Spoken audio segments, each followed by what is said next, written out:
Hello, this is the Jay Show, and this is Dr. Jay Smith here in London. I've brought back Hatun, all in purple this time, to talk about the historical anachronisms. Now we're going into the historical critique. We've already started and asked the question, every book that claims to be from God must pass the historical test. And the historical test, simply put, means if it makes historical claims, as every book does. The Bible makes lots of historical claims. It talks about people who live in certain places, doing certain things at certain times. The names, the dates, the place, and events. Those are the 4 historical claims you must ask. This is why Wellhausen, back in the 1800s, started questioning the Bible. And he said it looks like much of it has been borrowed from other sources.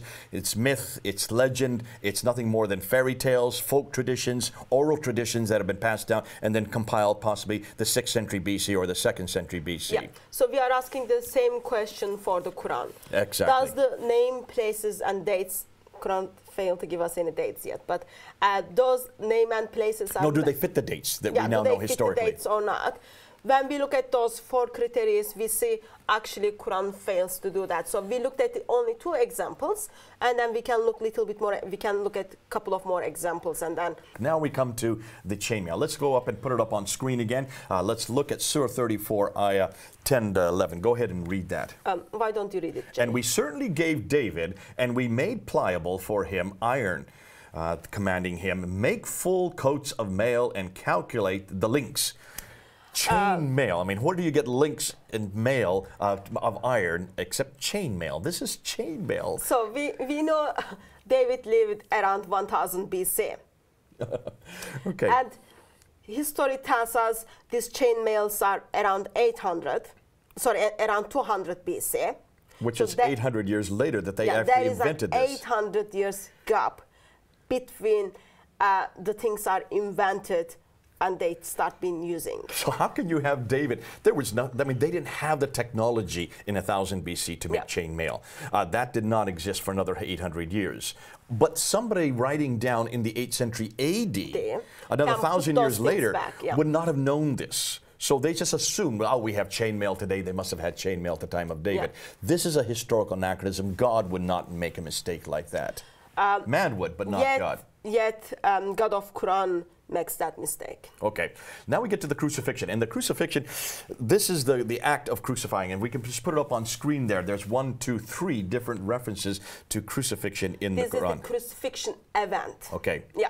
So we look at the Surah 7, verse 122 to 124. Okay, now this is not the Jesus. Let's just so people know, we're not talking about Jesus' crucifixion yet. These are other crucifixions. Yeah, crucifixion is an event. Someone to being crucified. Again, Nicole, let's go ahead and what we see there in Surah 7, we don't have to read. The people can see it. If we put it on screen, you can read it yourself. Stop the film where you need to. Just read it because there's too much to read there. We don't have the time to do that. So it has been mentioned approximately 3 surahs, Surah 7, Surah 20, and Surah 26. And we see crucifixion event takes place in the time of Moses. Okay. That's around 1400 BC. We've underlined it. You can see it there. Just put it up on screen again. I will surely crucify you all. If we could have that on screen. And then in Surah 20, ayah 70, I will crucify you. And then Surah 26, ayah 49, I will surely crucify you all. In all 3 cases, with the time of Moses and also the time of David. So you're talking about 1800. David lived in 1800 BC. Moses lived in 1400 BC. David is around 1000 BC. Sorry, David. I'm sorry. David is 1000 BC. Moses is 1400 in fact, BC. Skip David. It's Joseph. That's why I'm saying 1800. This is the time of Joseph and the time of Moses. So Joseph lived in 1800 BC. There's crucifixion going on because he's in prison. The guy's taken out of prison and he's crucified while Joseph remains in prison. In the case of Moses, again, the sorcerers who cannot keep up with Moses, they're crucified. So they're in 1400 BC, and in 1800 BC you have crucifixion. And when we look at the history in the timeline, we see actually crucifixion start taking place around 539, 500 BC. 500 BC, so you're right. So it's how many years? Right. Well, you're already over 1,000. In some case, in this case, it's almost 1,500 years to 1,000 years later. It's completely off by over 1,000 years. Of course, it makes sense.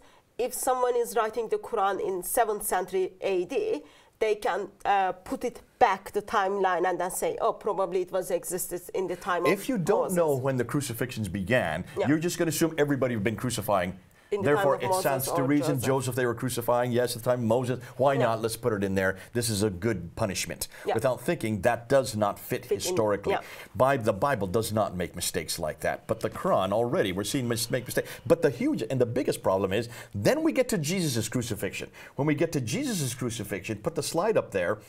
When we look there at Surah, well, in this case, Surah 4, Ayah 157, Yeah. then they get it all wrong again. Because the one person that should be crucified, Jesus, in the 1st century A.D., then that is right. Because already they have crucifixions that have been ongoing for 500 years. Why is it that they don't get the one crucifixion they should have got right? The Quran gets it wrong because it gets the wrong man on the cross. Yeah, throughout centuries, Muslims made a claim using Surah 4, verse 157, and telling Christians, you got it wrong, Jesus wasn't crucified. Yet, and how do we know that they got it wrong? History. Especially it's historians. Not we go to the Bible, we look at the writings outside of the Bible, and they tell us in the 1st century, name called Jesus was crucified. Thallus and Phlegon are debating this in 52 AD. That's 20 years after Christ's death. Yeah. We have Tacitus, who hated Christians, who talks about and mentions that it happened under Pontius Pilate during the reign of Tiberius. So that's 33 AD. We know the date for it because of, and he's a Roman historian. So you have Greek historian, you have a Roman historian, and then you have a Jewish historian, Josephus, who referring this in about the early 2nd century, not only talks about the crucifixion, but also mentions the fact that Christians believe he rose from the dead. Yep. So we have 3 different historians, none of them are Christian, Greek, Roman, and Jewish, who are all talking about this man dying at that place in that time.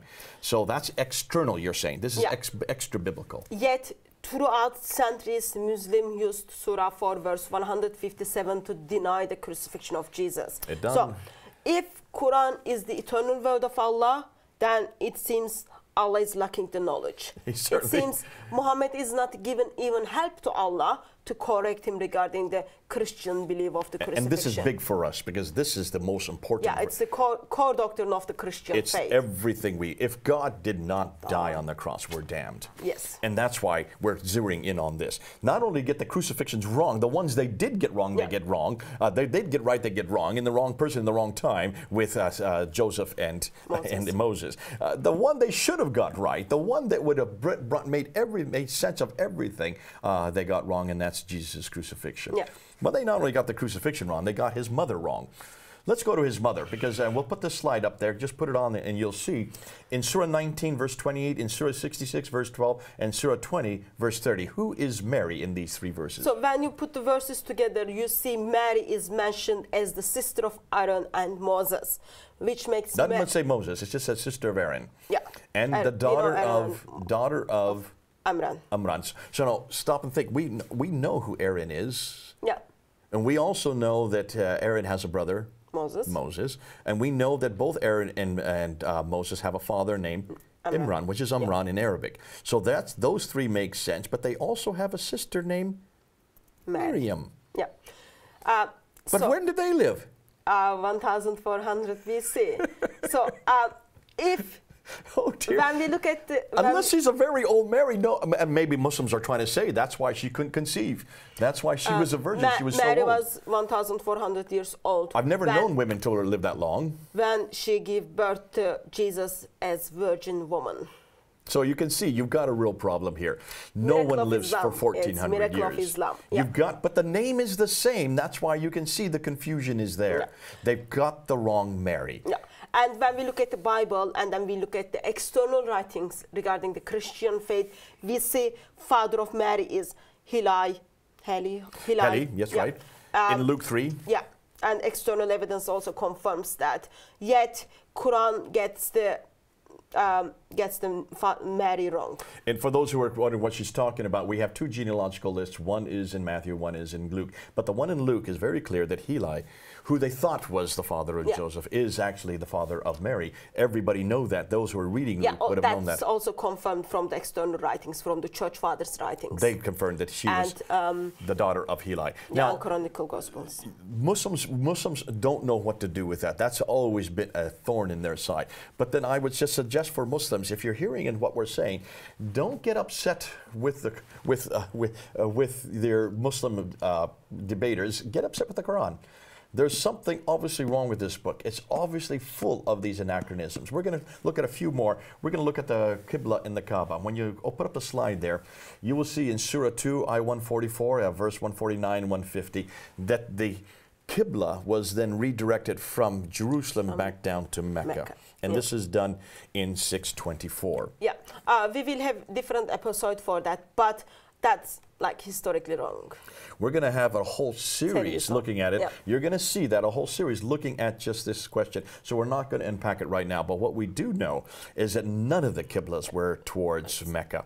Yep. Because if they're directed from Jerusalem into Mecca in 624, every mosque, basically every mosque that exists, because there were no mosques prior to 624, all the mosques outside of Medina would have then should be facing Mecca. And we can't find one mosque until 731. Yeah. And then also we've got problem with Kaaba. That's the black building in middle of Mecca. And according to Islamic tradition, it's been built by Abraham. What's Abraham doing in Mecca? He's lived 600 miles further north. What's he doing way down in Mecca? I never knew Abraham went down to Mecca. I do know he lived in Mesopotamia and during the Euphrates Valley. I do know that he went right across over into Canaan, but certainly not Mecca. That's way down south. No reference anywhere in the Bible for that. So there's a real problem here, as we're going to see in the episodes when we talk about this. Yeah. Is there even any Mecca? When we look at the biblical account of Abraham, we see which places Abraham visited, where did he stay. Even we can calculate how many miles he had to walk with his tribe to get the place God promised him. And when you put everything together, we see actually it is practically impossible for Abraham to travel to Kaaba and build the building over there. Now, let's move on. They also confuse Pharaoh, the Tower of Babel, and Haman. There's so much here. Surah 28, Ayah 38, the Pharaoh said, O imminent ones, I have not known you to have a God other than me. So kindle me, O Haman, upon the clay and make me a tower. First of all, there were never towers built in Egypt. They built pyramids and temples, so that's a problem. And then we are talking about this surah is in the kind of times of Moses, 1400 BC, or 1500 BC, and it just messed up. And Haman's the wrong name. Yep. Haman's not an Egyptian name. It's actually a Persian name. Yeah. He was actually during a minister of the Persian king Ahasuerus, which is Xerxes the First, according to the Greeks. Yep. Of course, he lived from the 5th century, didn't he, BC? 5th century BC. Of course, when you think about it, if Quran is the eternal word of Allah, eternal word of the Creator wouldn't make such a mistakes. No, there are historical mistakes that they shouldn't be in the Quran the way they are. So you got 1,000 years discrepancy there. Again, just another one of these historical anachronisms. Let's move on. Let's go to Alexander the Great. Alexander the Great. Now this one I love. This is in Surah 18. I remember this is one of the first ones I came across when I first got into polemics of Islam. And I remember this was I went to a talk on this, how this is so great that they finally, only the Quran has the right name. Du al-Qarnayn is the name that is given in the Quran. Du al-Qarnayn is Alexander the Great. This proves how great the Quran is. It's got the right man at the right place doing the right thing at the right time. And I remember thinking, scratching my head, well, that's interesting, because we do know about Alexander the Great. There have been 3 biographies written on him from 300 BC when he lived. He's well documented, and we do know that he did go right across the world, and he came as far as India. So we know exactly where the roots are. We know where he went. We know what he did. We know what he said. But did you know that he built that walls between the mountains from the iron? This is what the curiosity is. A wall between 2 mountains, it has to be high enough to keep an entire army out. Yeah. So it would be at least 20 to 30, maybe 40 feet high. It has to be iron. Iron. And probably, I don't know how many people he needs to build that and where he needs to get all those irons. And it's amazing, we don't have any evidence for that. Well, just stop and think. If anybody's an engineer out there, the engineering feat, could you even do that today? Would we be able to build a wall 20 to 30, maybe 40 feet high between 2 mountains, so possibly a mile across, completely out of iron and copper? Could we even do that today? It's a political tract written by a Byzantine emperor to aggrandize himself, written really for nothing more than, look at me. Yeah. It's a whole reference of pride, and yet here it gets its place in Surah 18, verse 96. It ends up in the eternal word of Allah. Now let's continue on with the coins, and this is the one that we brought up a number of years ago. When you look at Surah 12, Ayah 20, we have it on the screen there. A few dirhams counted out. Dirhams are silver coins, dinars would be the golden coins. Yeah. In this case, it's talking about Joseph being sold to the Egyptians. So Joseph lived around 1800 BC. There you go. And dirhams counted means they would be coins. Yeah. So these are not weighted measure. Were there any coins in 1800 BC? No. They hadn't been invented yet. Shekels. Coins were not invented. He was sold for 30 shekels, or a number, however many shekels he was sold for, according to Genesis 37:28. And that shekel, is that a coin? No, they're not. No. Shekels are actually weighted measure. And the shekels that he is sold for in Genesis 37:28, if you look at the Nuzi tablets today, is exactly the price of a slave in the third millennium, which is exact. Not only does the Bible get the right denomination right, it also gets the fact that this is not coinage. That proves that the Bible, we don't ask it to be accurate at this point. It just turns out to be accurate. Yeah, and amazing that Quran is the eternal word of Allah, puts that as a mistake in itself. Well, let's go back to the Quran. Dirham, okay. Coins. We now know that these aren't coins, so that's the first problem. But dirham, hold on a minute. Where did dirhams come from? Around 600s. Well, when in 600s? When are they introduced? 661. 660, 650 to 660. They are introduced because they are the derivation. They're the word, the Arabic word for drachma. The drachma is what was known. The drachmas were used by the Persians, the Sassanids, who were in power, and also by the Byzantines. Byzantines and Persians both used drachmas for interchange. So if you are now the new power in the land, you have now destroyed Basra, Baghdad, Damascus, Jerusalem, and Cairo. You are now Arabs. You're not called Muslims. There is no reference that people call Islam at this time. But you are Arabs, and you want to now start trading with the Byzantines in the north, and you want to start trading with the Sassanids in the west. You haven't defeated them all yet. That hasn't come into play. That will come in for another 30 or 40 years. But you have to trade with them. How are you going to trade? Well, you need to have a coinage that can communicate. And what you do, you take the same coins, and there's a picture of that on the screen, and you put the same type of idea. You put the image of yourself with two retainers on either side. Now, can Muslims do that? No. That's against the theology of Islam. You can't have that's because this theology didn't exist at this time. So we're going to get to the conclusion now. What we're saying is, in every case, the author of the Quran does not know history. Can you see that? The author of the Quran does not know what he's talking about. And that shows that everything we have done so far, when we've looked at the compilation, these are all mistakes by men. This is Uthman that is destroying the Quran, burning them all. And then when we look at the certain accounts where people, places are mentioned, when we put them in the timeline, we see author of the Quran makes very silly mistakes. Silly mistakes. These should not have happened if you knew your history right. It's not even if you know history. If you were capable to ask the very basic questions, when, what, how, then you wouldn't be able to put those mistakes in the Quran. The coats of chain mail, they got that wrong. They've got the wrong Mary. They got crucifixion in the wrong place. They've got the Qibla and the Kaaba. It's just all wrong. Completely all confused. And then now they got the dirhams in the wrong time. So in every case, what we're seeing, whether it's from the Samaritan who should not have been there, whether it's from the chain of mail that didn't exist, whether it is with getting confused on the crucifix, which is huge for us, in every case the Quran gets it wrong. So we can kind of, do you think, can we say, when we examine the Quran from 1800 BC to late 7th century, when we put all those events in the timeline, we see author of the Quran messed up. And that points to human error. In every case, human error. Even where it got its material from is human. Now let's talk about that, because that's the next question. Let's put it up on the screen there. Source criticism. This is another big problem. They would say that this is eternal. Let's look at the claims they make on source criticism. So they would say, as we kind of mentioned a couple of times, Quran is the eternal word of Allah. it does not come from mankind, it doesn't come from human. It is revealed to correct the errors of the previous revelation. So it's come to correct this Bible book. made any mistakes, Quran came to correct that. Yet Quran itself makes a claim that Quran came to confirm the previous revelation, but still Muslims would say Quran came to correct the mistakes.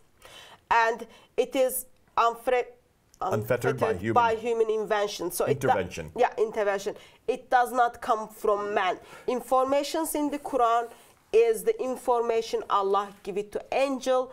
Angel passed to Muhammad, and Muhammad passed his companions. So it is that divine hierarchical sending down of a revelation to a man that and in the fact, but the Muslims say the fact that Muhammad could not read or write proves the fact that this is not that has no human intervention. Yeah, now, we already looked at the historical criticism, and then we saw actually that proves Muhammad wasn't even able to ask the certain questions as Quran came to be written.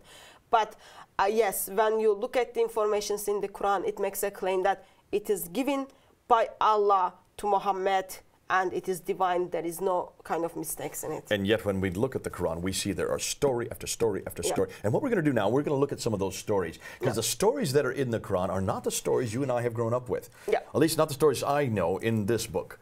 Because it does talk about biblical, and about 25% of the Quran is made up of biblical stories. What we think are biblical stories. What's wrong with them? They do not match with the biblical account. Absolutely not. Yeah. So remember, Quran came to confirm the teachings of the Bible. So if Quran is mentioning people, places, times, and their events, it should be the same. It should be the same. It should be the same because it came to confirm. But when we look at the certain stories which mentioned in the Quran, we see actually Bible doesn't even talk about those stories. Let's do Cain and Abel. Let's put that up on the screen. Cain and Abel there, Surah 5, Ayah 32. And we ordained for the children of Israel. Exactly, I should start with verse 31. That's verse 32. But let's look at verse 31. You have the story of Cain and Abel. Cain kills his brother. He doesn't know what to do with the body of the brother. He sees a raven scratching the ground, burying its partner. And he says, I'll follow the example of that raven. I'll bury my brother the same way that raven does. Is that story in the Bible? There are like some similarities on the names. Yeah, I'll tell you what, the reason it's not in the Bible is very evident. The reason this story is not in the Bible is because this is an apocryphal crowd called the Targum of Jonathan ben Uzziah, written in the 2nd century A.D., not B.C., but A.D. That means after the Bible was canonized. You have this story appearing in a Jewish apocryphal. Apocryphal means not authoritative, not orthodox. We've got story in the Quran, which is not in the Bible, which is not in the previous books, and it is written by humans after the death of Jesus in the 2nd century, yet that story is adopted in the Quran. Is that what you are saying? That's exactly what I'm saying, because we now know where that story comes from. It's been borrowed from that apocryphal account. Yet there is no statement in the Quran. Quran says, Quran came to confirm the apocryphal writings. Quran came to confirm the man-made writings. No, that's right. We can't find that statement. We're now saying that. Let's then go to verse 32. We can put this one up on the screen. Surah 5, Ayah 32. Then goes on, and it gets even better, because then it talks about, and this is the verse that all our politicians love. This is the verse that Obama used to love. And he says, this is the verse that proves that Islam is a religion of peace. We ordained for the children of Israel that if anyone slew a person, unless it be for murder or spreading a mischief in the land, it would be as if he slew the whole people. If anyone saved a life, it would be as if he saved the life of the whole people. So don't slay, save. Great. And tell me, Jay, since Quran came to confirm the previous revelation, which part of the Bible do you read this verse? Explain that to me. Quran came to confirm the previous writings. Okay. Do you read similar verses? It is about the Jewish people. Do you have this verse in the Bible? No. No. Amazing. Well, that's interesting, but I do know where this verse comes from. Where does it come from, Jay? It's right on the right side of the screen. Just take a look up there. Mishnah Sanhedrin. Let me give you the story, the background to this. This is what's interesting, and this is what Muslims need to hear. Are you listening, Muslims? This is for you. When in the 5th century, the Talmud of Jonathan ben Uzziah, this apocryphal writing was then recopied by a scribe in the 5th century. As he was copying out the story of Cain and Abel and the blood of Abel, he started thinking out loud about the blood of Abel. And in the margin, with his own pen, he said, he who takes the blood of one, it's as if he takes the blood of all. It means all of us are imputed by this blood that you have taken. Cain, be careful.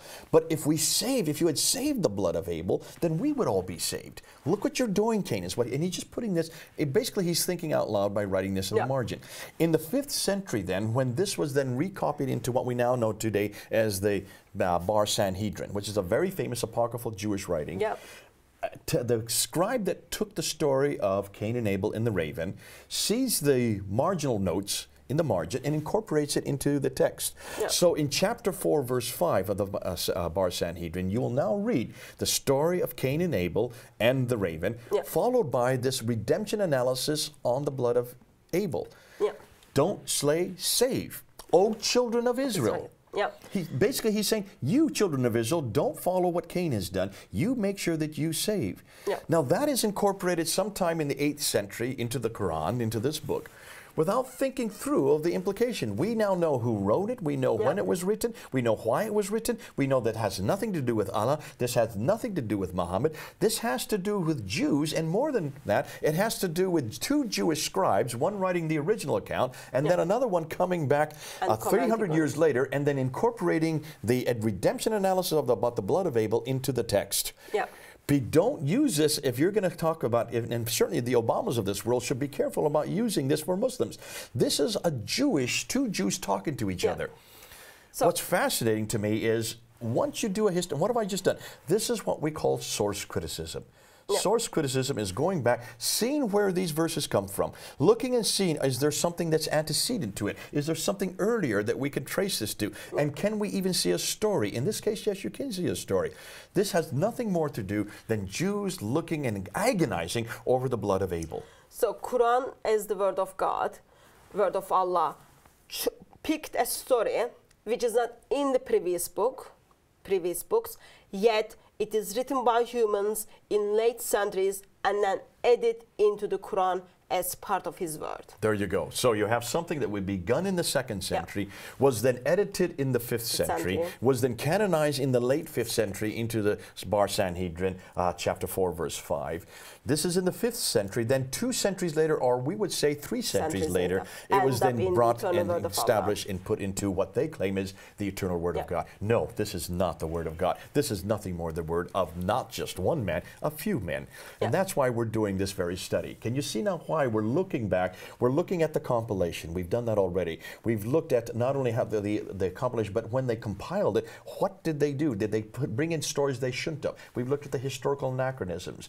We looked at some of the difficulties with people in places that are in the wrong place and they're doing the wrong things at the wrong time. And now we're moving into source criticism. Where did these stories come from? We're going to have to leave it there in our 2nd episode and pick this up with the 3rd episode. So stay with us. This is Hatun and Jay here in London. Over and out.